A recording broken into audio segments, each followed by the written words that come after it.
Thank you, Mr. Speaker, and thank the gentleman from Texas, my friend, Mr. Gomert. Thank the gentlelady from Missouri, Ms. Hartzler, for your leadership in bringing to light an incredibly issue that's going to be debated right across the street from where we stand today in the House over at the Supreme Court. And the Hobby Lobby case deals with so much more than just one company, but it really deals with one of the fundamental rights that's been laid out in our Constitution, and that is the right of religious freedom. And what does that right really mean?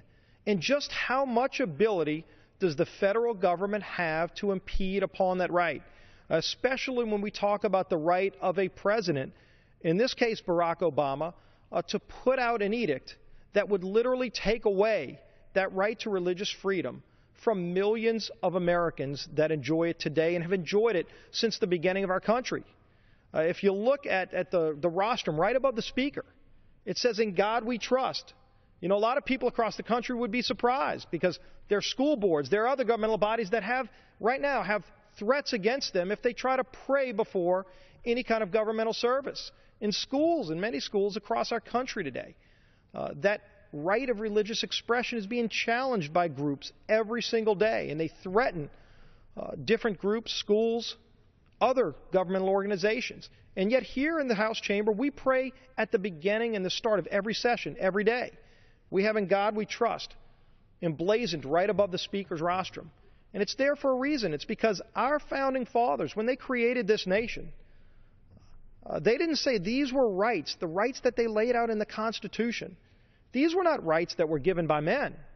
These were rights that were granted through men from God. Don't take my word for it. These were the writings of our founding fathers.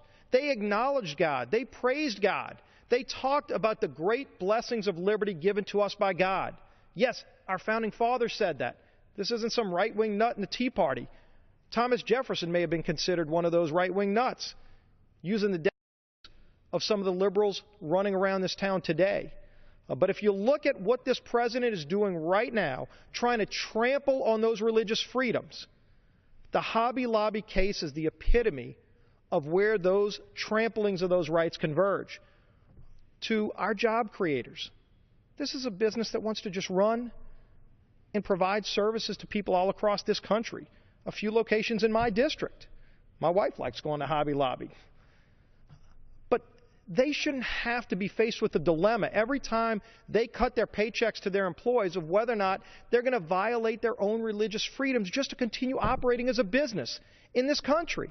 Nobody should be faced with the threat of our government taking away their religious freedoms just to be able to operate as a business. And yet that's what's happening right now with the president's mandate through his own health care law. And it's not just limited to businesses, Mr. Speaker. If you look at what's also happening, you know, the president loves talking about a war on women. This president loves dividing this country anywhere he gets the opportunity for political gain to try to divide Americans against each other. How shameless that is. And where is the president's war on women when it relates to religious freedom? It's against people like the Little Sisters of the Poor, a Catholic order of nuns that's just trying to do good for people.